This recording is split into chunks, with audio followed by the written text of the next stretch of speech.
देखो, इसके बाद हम निकालते हैं कि इफेक्टिव वैल्यू या आरएमएस वैल्यू ऑफ एसी। तो देखो क्या होती है।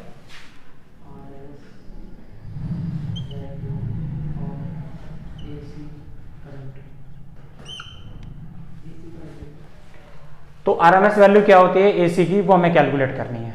अब हमें एक बात बहुत अच्छे से पता है कि अगर ये एक एसी करंट है तो इस एसी करंट की वैल्यू हर बार हर इंस्टेंट पर क्या हो रही है, चेंज होती जा रही है। हर इंटरवल पर इसकी वैल्यू क्या हो रही है, चेंज होती जा रही है। और अगर मुझे इसकी एनर्जी निकालनी है, और एनर्जी बोलो या वर्क बोलो, एनर्जी होती है कितनी, I square R T. I square R और टी, आर क्या, आर तो रेजिस्टेंस है, उसकी वैल्यू तो चलो ठीक है सेम है, लेकिन हमें पता है कि दो वैल्यू को अगर मुझे मल्टीप्लाई करना है, आई और टी, दो वैल्यू को अगर मुझे मल्टीप्लाई करना है तो उस मल्टीप्लीकेशन के लिए ये कंपल्सरी है कि जिन क्वांटिटीज को मैं मल्टीप्लाई कर रहा हूं उनमें से दोनों में से, भाई आर की वैल्यू तो पहले से कांस्टेंट है, लेकिन अब मुझे आई को टी के साथ भी तो मल्टीप्लाई करना है। आर क्या है, रेजिस्टेंस है जिस भी एक सर्किट का जिससे हम उसको हीट एनर्जी दे रहे हैं। तो आई स्क्वायर इंटू टी, तो आई स्क्वायर को मुझे टाइम के साथ भी मल्टीप्लाई करना है, तो लेकिन इन दोनों की दो क्वांटिटीज के मल्टीप्लाई तभी कर सकते हैं जब दोनों में से एक वैल्यू कांस्टेंट हो। ये बात समझ में आती है? फिर से समझिए। तो एनर्जी का फार्मूला कितना होता है, आई स्क्वायर आर टी। अब हमें पता है कि टाइम के साथ साथ हर बार करंट की वैल्यू क्या हो रही है, चेंज हो रही है। जब टाइम के साथ हर बार करंट की वैल्यू चेंज हो रही है, और हमें एक नियम बहुत अच्छे से पता है, किन्हीं भी दो क्वांटिटीज का हम मल्टीप्लीकेशन तभी कर सकते हैं जब उनमें से एक क्वांटिटी कम से कम कांस्टेंट हो। अगर एक क्वांटिटी कांस्टेंट है तभी इन दोनों का मल्टीप्लीकेशन हो सकता है, अदरवाइज आप उनका डायरेक्ट मल्टीप्लीकेशन नहीं कर सकते। क्या तरीका है? आंसर तरीका है कि एक क्वांटिटी को इतना छोटा मान लो कि दूसरी क्वांटिटी उसके रिस्पेक्ट में क्या बन जाए, constant. This is we called integration. क्या तरीका है? तो इंटीग्रेशन हम करते क्या है, एक वैल्यू को इतना छोटा मान लेंगे, दूसरी वैल्यू इसके रिस्पेक्ट में क्या बन जाएगी, कांस्टेंट बन जाएगी। तो इसमें हम यही करते हैं कि यहाँ पर जो एक करंट है, जो करंट फ्लो रहा है उसमें एसी, जिसकी वैल्यू हर बार बदलती जा रही है, और एसी करंट होता कितना है हमें पता है, एसी होता है I is equal to I naught sine omega T होता है। इसकी वैल्यू हर बार बदल रही है, तो इसमें टाइम की वैल्यू हमने बहुत छोटी सी ले ली, डी टी। इस dt टाइम पर हम क्या मान रहे हैं, हमारी करंट की वैल्यू कितनी हर बार सेम है, क्योंकि हर टाइम पर ये वाली वैल्यू क्या है, जैसे जैसे टाइम बदलेगा वैसे वैसे आई की वैल्यू बदल जाएगी, लेकिन टाइम मेरा इतना छोटा है कि हम क्या मान रहे हैं, आई की वैल्यू रिमेन सेम है। कितनी बात समझ आ रही है? तो लेट करा, let the time dt is taken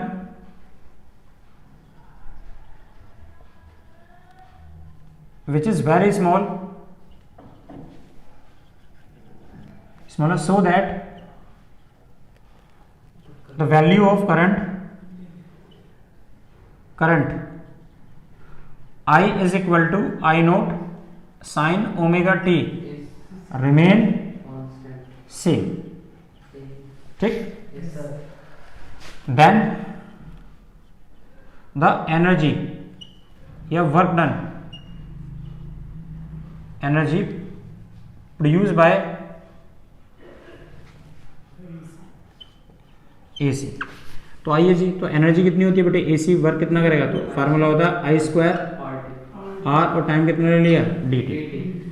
इसका हमने इंटीग्रेशन कर दिया और इसी इक्वेशन नंबर फर्स्ट डाल दिया। डेरिवेटिव इसका टाइम का, तो लिमिट कितनी है, 0 से फुल साइकिल, 0 से टी।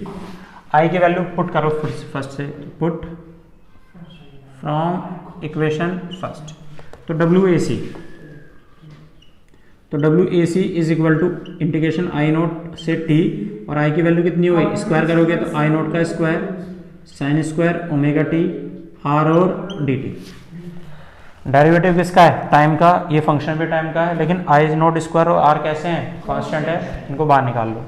अगर इनको बाहर निकालेंगे तो WAC is equal to I nought का स्क्वायर अपॉन में कितना आ गया, इनटू में कितना आ गया, आर, ये तो बाहर आ गया यहाँ से, और कितना बचा यहाँ पे, sign square omega T into D T, और लिमिट कितनी है, 0 से टी।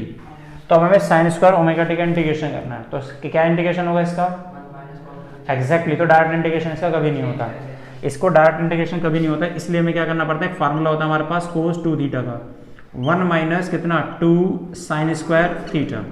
तो इसको उठा के इधर ले जाओ तो कितना आ गया, 2 sine square theta is equal to 1 minus cos 2 theta, 2 से डिवाइड करो तो sine square theta is equal to 1 minus cos 2 theta upon में 2 आता है।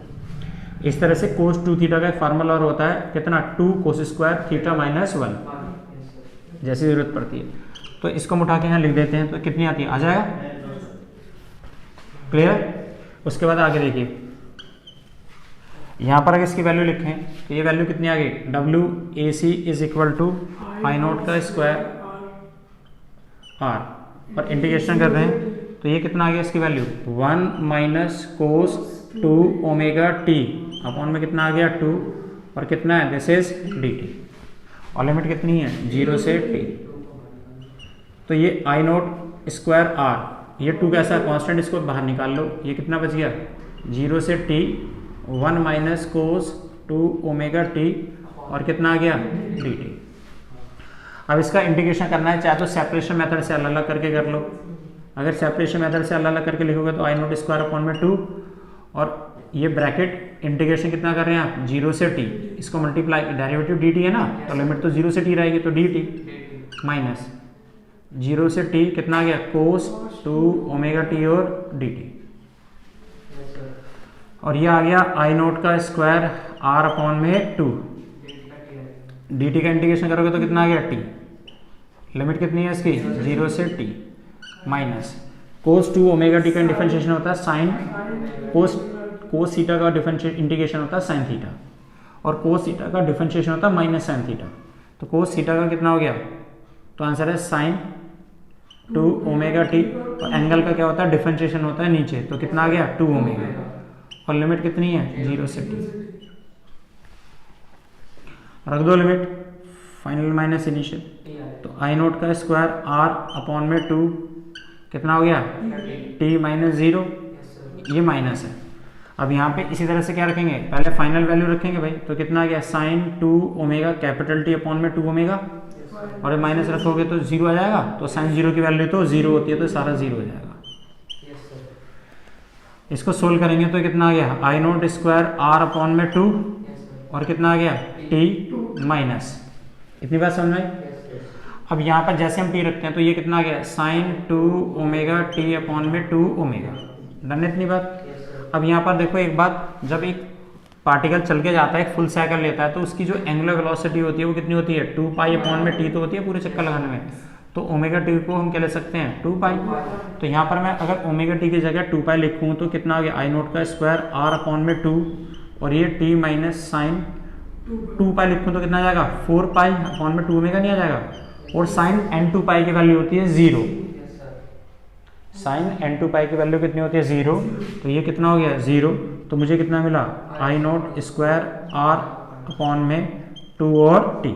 ये मुझे एनर्जी किसने दी, तो आंसर ये मुझे एनर्जी एसी ने दी। इतनी बात समझ में आती है। अब यही सेम काम हम किससे करवाते हैं, डीसी से काम करवाते हैं। किससे करवाएंगे, उसकी इफेक्टिव वैल्यू से। Now same yes amount of work is done by effective value of DC आ जाएगा। तो ये वर्क किससे करवाया हमने, डीसी से, लेकिन किससे करवाया, उसकी इफेक्टिव वैल्यू से। तो एनर्जी कितनी होती है आई स्क्वायर आर इंटू टी, और सेम टाइम में करवाया। तो from equation first and second दोनों वर्क कैसा करेंगे, सेम। तो एज पर एज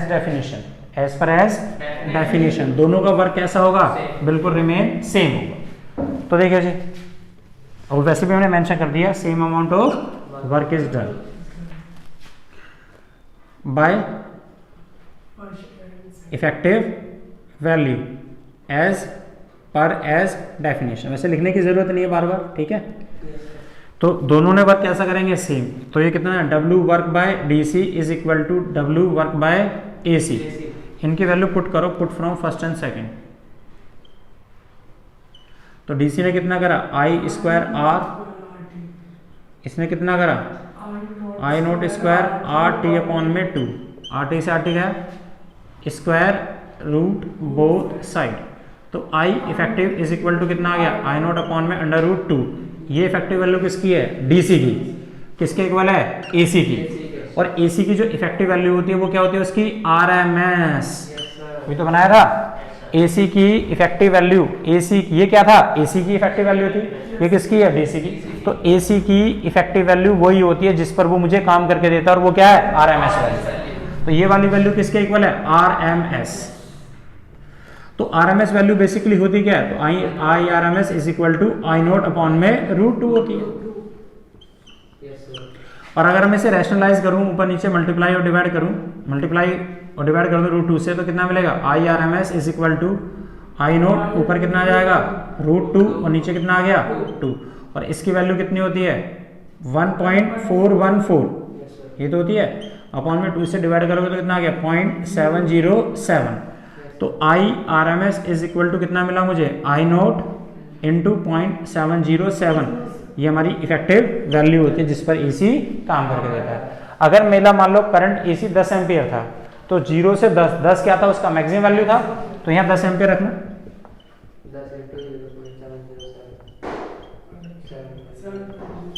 वही तो है ये RMS वैल्यू जिस पर एग्जैक्टली वो मुझे काम करके दे रहा है। This is the effective value of yes AC, this is the known as क्या, RMS वैल्यू। इसी चीज से एक छोटा सा हम छोटे छोटे से क्वेश्चंस बनाते हैं, जैसे कि मुझे ये बोला है which is more dangerous, which is more dangerous AC और DC। जैसे मुझे बोला गया है कि अगर 240 वोल्ट या 220 वोल्ट मुझे DC दिया है और 220 वोल्ट मुझे AC दिया है, तो दोनों में से डेंजरस कौन सा होगा, तो जरा देख लेते हैं। DC अगर मुझे 220 वोल्ट दिया तो DC हमेशा क्या होता है, उसकी पीक वैल्यू होगी भाई 4 DC तो हमेशा पीक वैल्यू होती है, उसकी वैल्यू थोड़ी बदलती है। तो कितना दिया है 220 वोल्ट। लेकिन अगर फॉर AC की बात करूं तो AC में जो वोल्टेज हमें दी है वो क्या है, उसकी RMS वैल्यू है जिस पर वो काम करता है। तो मुझे RMS कितना दिया है 220 वोल्ट दिया है। तो अगर मैं इसकी पीक वैल्यू निकालूं तो RMS is equal to E nought कितना है, E नोट √2 तो होता है, नहीं है समझ में। तो अगर मैं RMS को √2 से मल्टीप्लाई करूं तो मुझे पीक वैल्यू कितनी मिलेगी भाई 220 गुना 1.414, जब मैं इससे मल्टीप्लाई करता हूं तो लगभग 311 वोल्ट मिलता है। तो बता AC केस में 220 वोल्ट ने मुझे मैक्सिमम कितना करंट दिया 311, और AC कितना दे रहा है 220 वोल्ट। तो किसकी एनर्जी ज्यादा होगी, इसकी एनर्जी ज्यादा होगी। अरे समझ आ गया। तो ज्यादा डेंजरस कौन सा है, AC है। AC is more dangerous than DC, ये हमेशा इस बात को याद रखना है। ठीक है बेटे, फिर मिलेंगे नेक्स्ट क्लास में। Thank you very much.